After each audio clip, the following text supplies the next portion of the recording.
Speaking of brains. Yes. Yes. He did it. He did it. Boom. No dogs.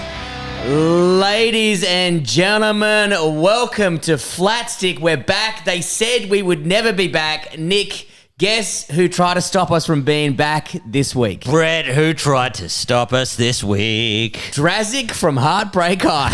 Oh, Drazik. Yeah, man. He came at me with his eyebrow ring and his rollerblades. He's like, bruh, you're not good enough to root Anita.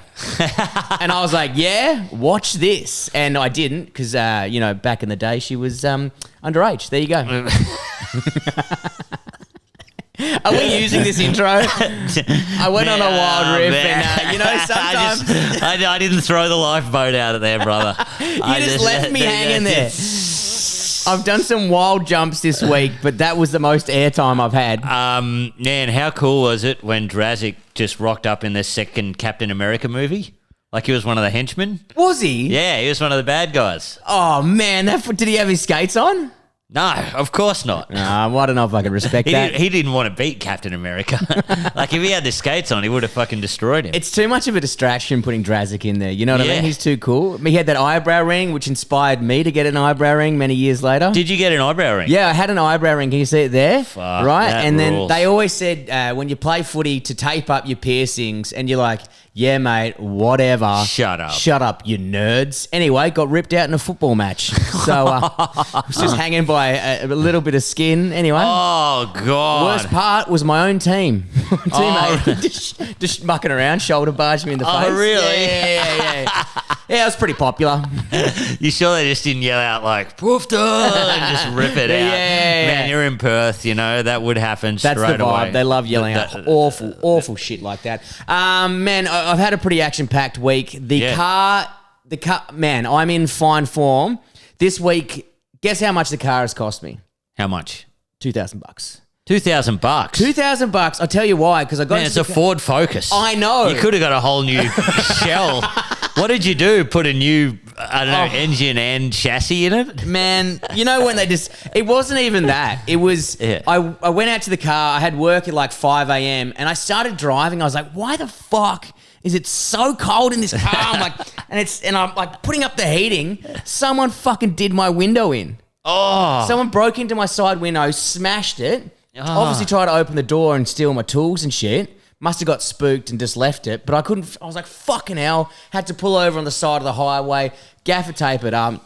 And that alone was, man, it was $370. Yeah. To get it fixed. But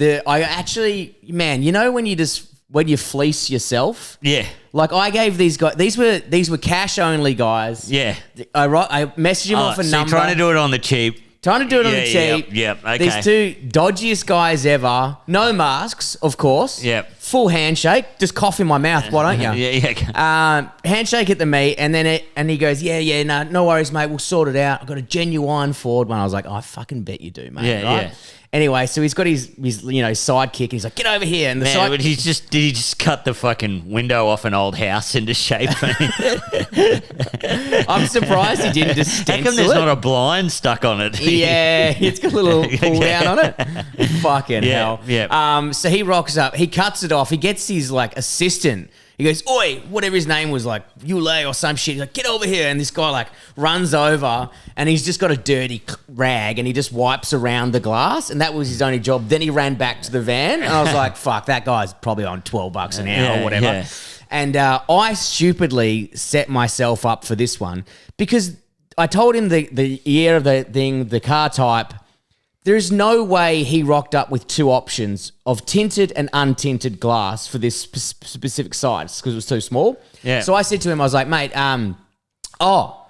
is the glass that you're replacing, has that got tint? And he's like, oh, you want tint? And I'm like, yeah, because the whole car's tinted. Yeah. He goes, oh, yeah, that's an extra $50. Yeah. And I was like, fuck, there's no way. If I went into his van right now, there's no way there's just not one bit of glass that's tinted. You know what I mean? Yeah. He did not have the other option. And then he yells to his guy, and I go, yeah, get the tint. He goes, yeah, mate, yeah, bring over the tinted one. And he looked at me like, Can't. There's only one bit of glass in here. So he brings the tinted glass over. He stung me an extra $50. There's no.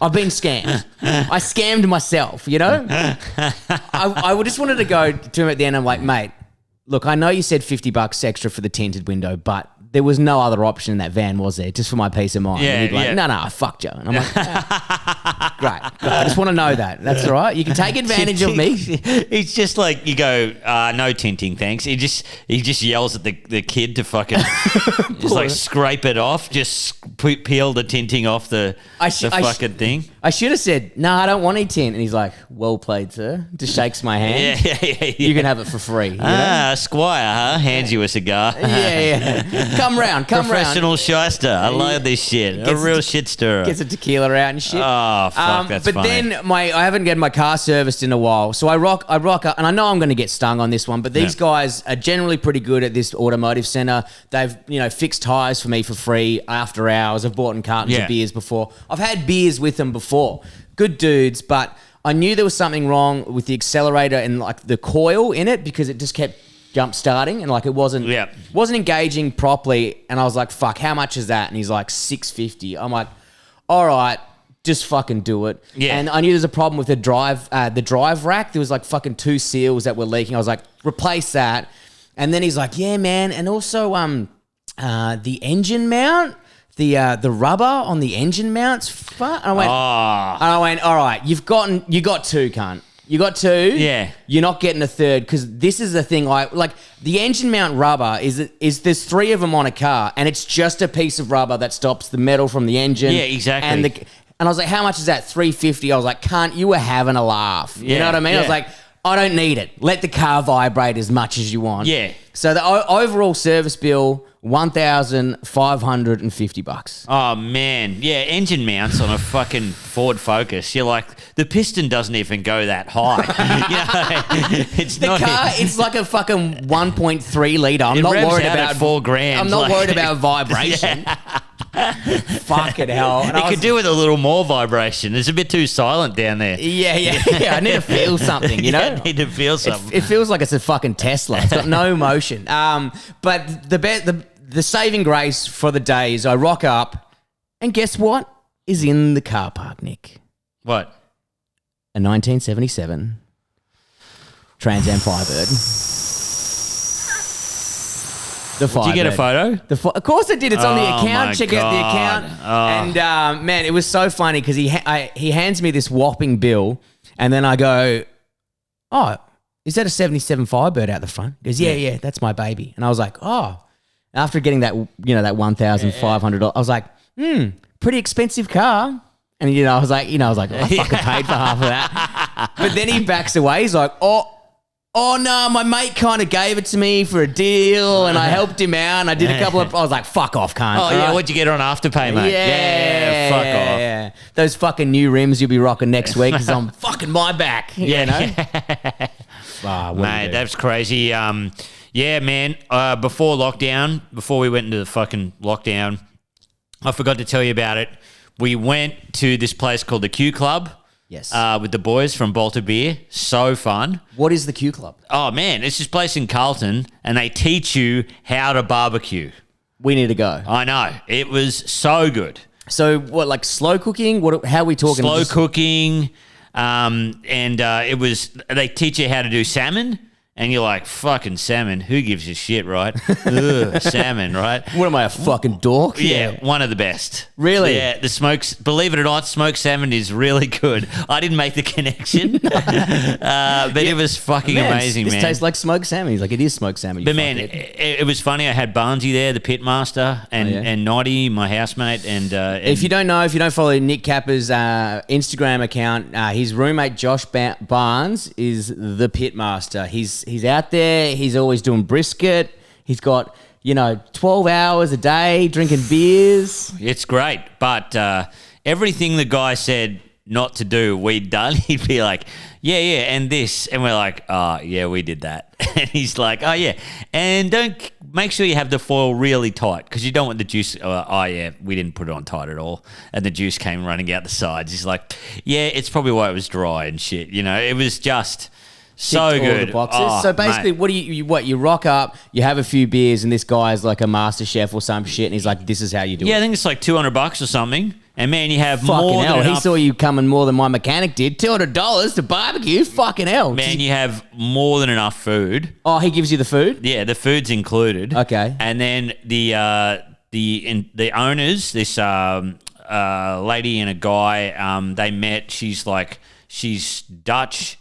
He's this crazy fucking Australian dude who would just like put his meat into like barbecuing competitions. Yeah, right. And then they were like, oh, you've got the worst brisket or whatever, or you've got the worst pork. And he's like, that's it. I'm going to make the best I can. Right? And that wasn't even his job. He just toured the country trying to win these awards for like smoked meat.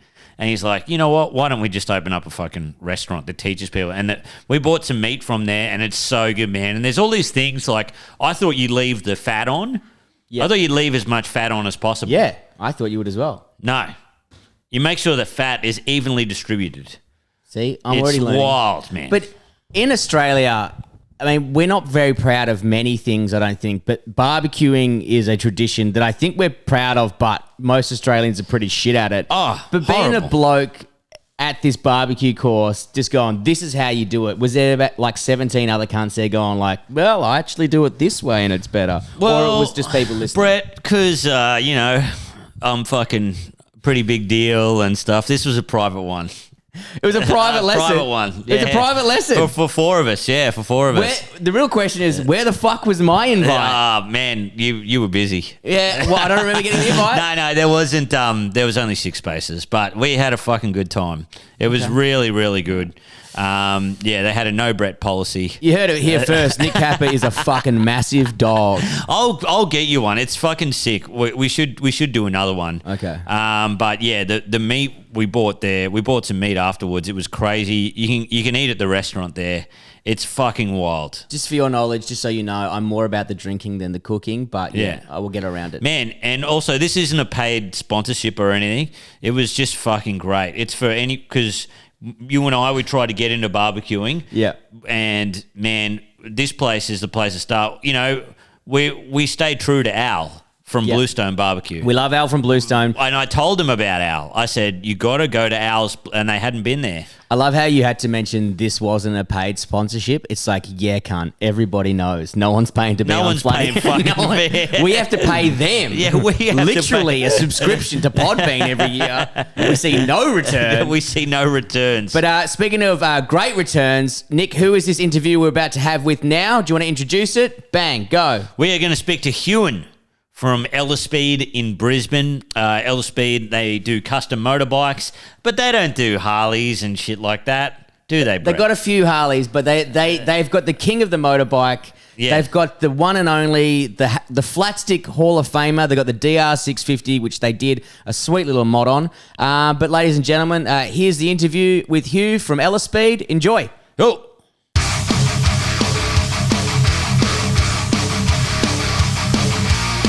All right, guys. Well, we've got a great interview coming right up now. We've got Hewan from Ellerspeed Motorcycles in Brisbane. How are you, mate?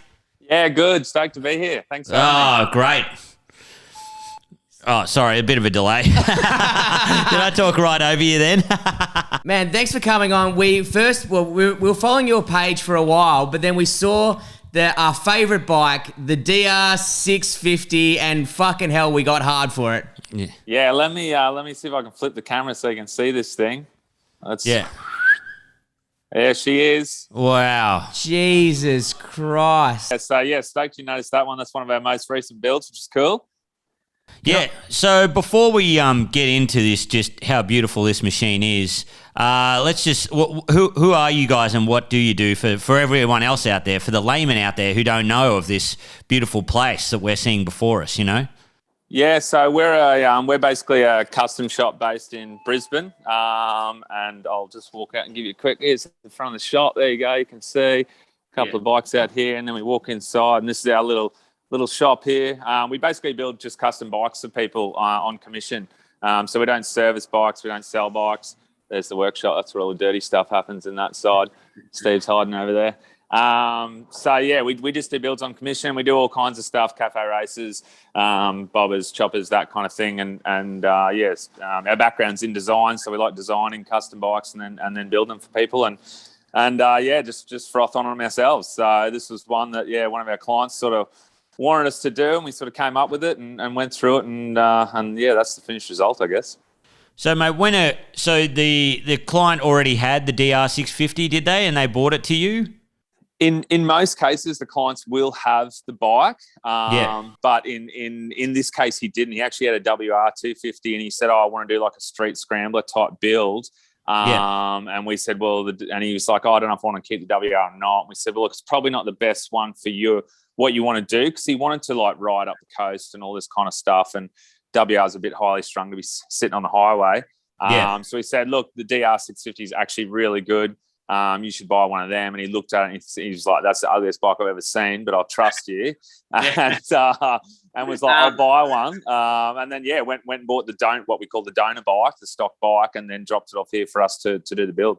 Man, the only thing I was stoked to see you guys get rid of is that fucking seat. It is the worst seat. The DR650 seat just kills you.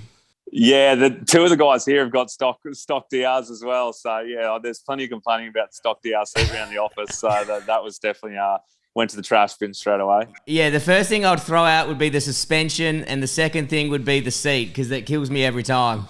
Yeah, the seat is shocking. The suspension, you just need to do a few upgrades. You can get them going pretty good for like, in terms of having to change out what is there, but you just need to do internals and get them set up for the weight and what sort of riding you're doing, I guess. Nice. Yeah, man. I don't want to make any comparisons. I don't really know the history. But as far as of what I've been told is that this kind of like, because years ago, 15, 20 years ago, you couldn't give away an old metal tank 4-stroke 600. Like, they're always on farms and shit like that. Then apparently the Japanese surf culture, they started doing up old Japanese bikes, and then it's come across to Australia, via Deus Ex Machina and all that kind of stuff. Is that where it kind of came from, all these types of bikes? Like, oh, 100%. It's kind of like that whole just follows the path of surfing and skating, I guess. And, it was like this sort of subculture that all of a sudden, burst into mainstream culture. And Deus would definitely part and parcel for, having the marketing budget to take it mainstream and let, the majority of people find out about it. But yeah, 100% right. Like, Japan custom scene was massive, and they've been doing this type of thing for years, with bikes like that and, old Hondas like that one there. Yeah. And that little guy hiding over there as well. So, yeah, they sort of were doing it for ages. Deus took it mainstream, and then, shops like us and lots of custom shops in Australia, New Zealand, and Europe and all that kind of stuff just started kicking off then, because they were sort of into it, and people wanted stuff done, but necessarily, not everyone can do it themselves. Oh man, it's so cool. What are your favorite bikes to work on? Do you like the Japanese ones? I noticed you guys got some. You love the Beamers. I love the Beamers. My dad and my brother, they both got GSs. And you've got the old horizontal, piston kind of thing going. Are they a lot more complicated to work on than the Japanese ones, or? They definitely are. I'm just going to quickly go. Yeah, we've got a Beamer here that's going to be a donor bike soon enough. The old R65. So that one will be getting modded sooner rather than later. And there's a couple of other Beamers in the workshop. I don't know if you want to see other bikes, but you're getting the full tour now. All right. So yeah, the Beamers are definitely popular. There's another K series there that's getting some work done. We probably do most of the bikes that we probably do at the moment are Triumphs and BMWs, but yeah, we still do a lot of Japanese bikes and Harleys as well. Personally, I'm a Kawasaki man myself, but I do like the Triumphs and the Beamers. They're pretty good in terms of what you can get straight out of the box. The 78 Honda, the CB550, I think you had online. Beautiful job, because I've got an 87 GB sitting out in my back garden, and I need to do a little bit of work on it. It's really inspired me. Oh, good one. Yeah. Well, that was that one that was in the retail space there. I wandered my way back through, and I can show you. So yeah, that was the one that was in there. There's another old Triumph. I think we've got a customer walked in, but one of the guys will help them out. Hey mate, one of the dudes will be right with you. That's that Honda there, which is the one that you guys would have seen online. So yeah, the old Hondas are a real good thing. We actually did a GB250 ages ago. They're an awesome bike with that XR based donk that they have in those things. Man, it's a beautiful bike, but I'm too afraid to touch it because it's all pretty stock standard. It's got the 3-tone tank. It's fucking, I don't know. But there's a few little things I need to fix up on it. Got a little bit of wear and tear and a bit of rust I need to get rid of. But seeing that, I'm like, maybe I'll get rid of the seat. Maybe I'll get rid of the exhaust. Maybe I'll get rid of the whole fucking thing. Yeah, then you get on the slippery slope where you say, I'll do this, do this. Next minute, there's about 3,000 pieces on the garage floor and you're loading it into a trailer to come see us. And what did you start out being a motorbike mechanic, Matt? Did you start out as, in this kind of field, or were you guys said you were doing design before? Were you designers and then you went into motorbikes, or?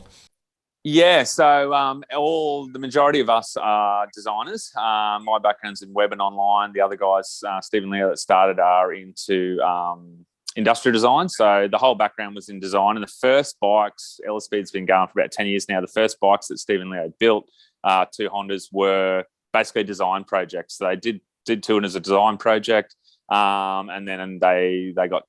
Someone saw them and they got featured in a little art gallery in Brisbane, and then a couple other people saw them and said, can you build me one? And then, it sort of started very much from the design side. So that's how they sort of kicked off, I guess, and that's sort of our sort of point of difference, I guess, these days still is the full industrial design side of the builds.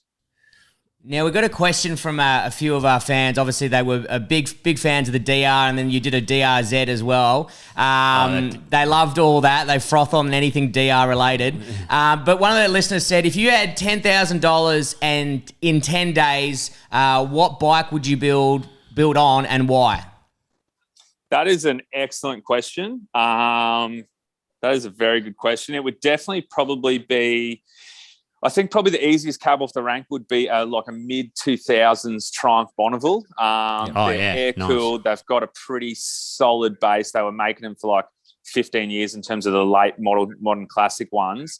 And you can get like a 05, 06, 07, 08, one of them carbide one for 5, 6, 7 grand. And then you've still got a couple of grand to play with to put into it. And you really don't have to reinvent the wheel to end up with something sort of like this one here. Something pretty cool that you can just blast around the streets on. So if you were looking for a budget build, that would probably be a really good place to start to get something like that, I think.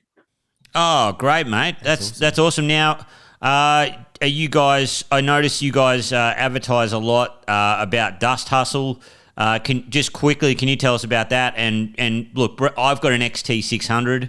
Brett's got a DR650. Would we get into Dust Hustle, and what would we need to do? Yeah, so any bike can get into that. That's for sure. I think we've got an old. We had an old poster. There was some old posters up there for DH. But yeah, anyone can get into a Dust Hustle. That's for sure. Literally the whole point of that, the whole premise of those events is to ride whatever rig you've got. So if you've got something and it's got 2 wheels, you can get in Dust Hustle, and no experience required. Just get out there and have a good time. Finally, a race that we can enter. Yes, great, man. Yeah, that is so cool. For sure. Oh, great, mate. Yeah. Well, thank you very much for your time, man. The Flat Stick people, I'm sure they will jump onto your page and give you guys a like and stuff like that. But we're going to be up in Brisbane in a couple of months' time for a comedy festival, so we might come have a beer with you and check out some of the bikes if you don't mind. 100%. We'd love to see you guys down here. If any of the Flat Stick gang want to give us a follow, that'd be epic. Definitely comment on some stuff. And to you guys, I see you just jumped into the mountain biking. Keep that content rolling. I appreciated I especially liked the send off the rock wall onto the footy field. That was one of my favourites. So keep those videos coming through. Thanks very much, Ewan. We really appreciate your time, mate. All right. Cheers, gang. Have a good one. Thanks, mate. Bye. Bye.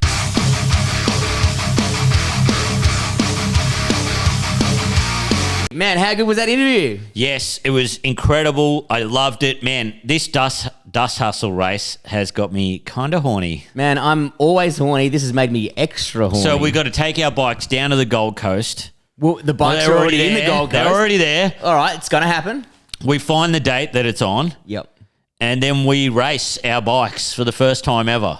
What an amazing idea for a race. Just no matter what shit bucket you got, you take it in. And it's off-road, is it? Yeah, off-road. Man, it's just imagine- around this dirt track. I don't think it's got any jumps or anything. You just go around this dirt. But the worst part is, imagine if we get like rinsed by a cafe racer or some shit, like someone on a fucking 110 postie bike or something. Man, I saw some footage of it. There was a dude on like a Kawasaki Ninja with knobbies. Like just...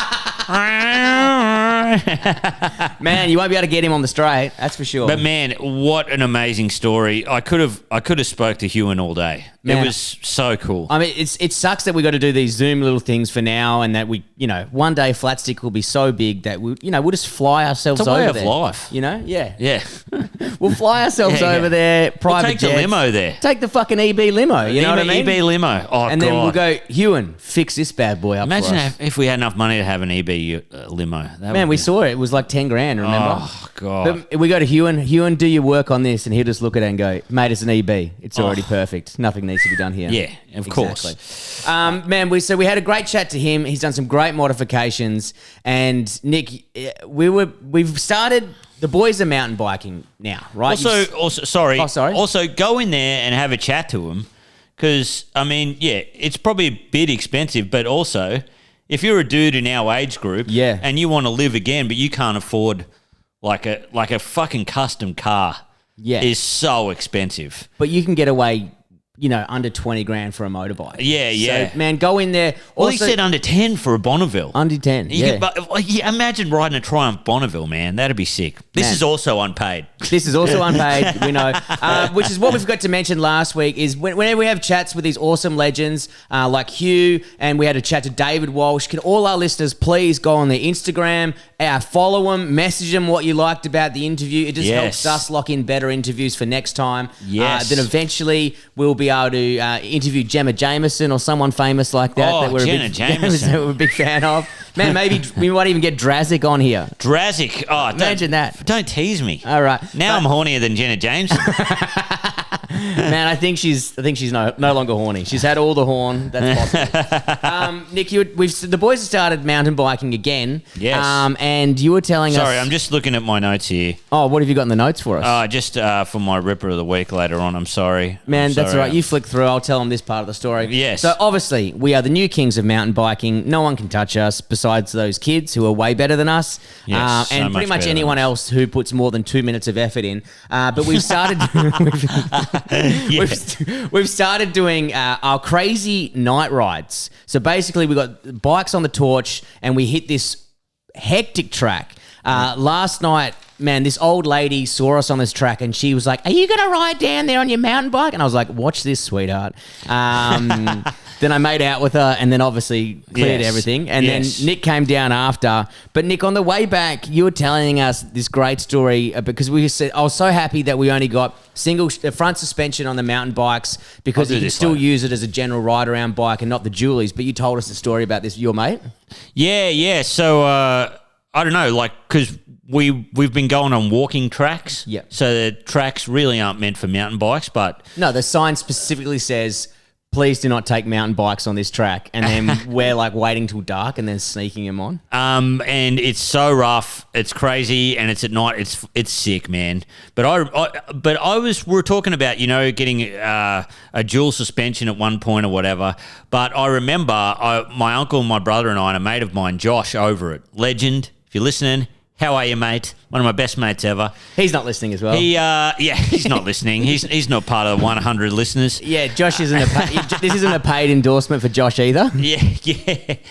Yeah. We were we ride together every weekend in Sydney. Yep. And I thought he had he had this old fucking Trek mountain bike. Yep. Anyway, I had a dual suspension. My brother did. So did my uncle. And we used to fly around these tracks. If you want some good mountain bike tracks in Sydney, man, there's this one called Manly Dam. It's crazy. There's a couple other crazy ones. These Terry Hills is fucking nuts. Really cool That places. actually, Terry Hills, that actually is a paid endorsement. Yeah, He slipped Terry us Hills. 5. Yeah, Terry Hills. It's good. It's just a hill with a big mustache and a fucking beer can. Terry. Yeah, cheers, boys. Yeah, no worries, Terry. Looks like comedian Zach Dyer. He would too. He would hit everything, and he would fucking do the big drops and everything. And finally, he bought a sick bike. He bought a 29er dual suspension, and I said to him, "Man, it's so good. You've got finally got back suspension." And he's like, "What? Don't you mean just suspension?" Why? He's like, "I never had front suspension." And I was like, holy shit. He was doing it the whole time with no suspension. Just a fucking Kmart bike, you know? Man, it was so great. I was like, wow, that was such a, and he kept up with all of us. So now he's just a fucking total weapon.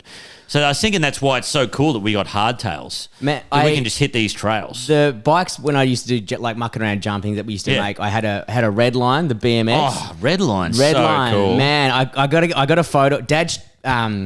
Dad had a photo of it because he's obsessed with keeping everything genuine. Yeah. Like you can't, even the tires had to be Redline.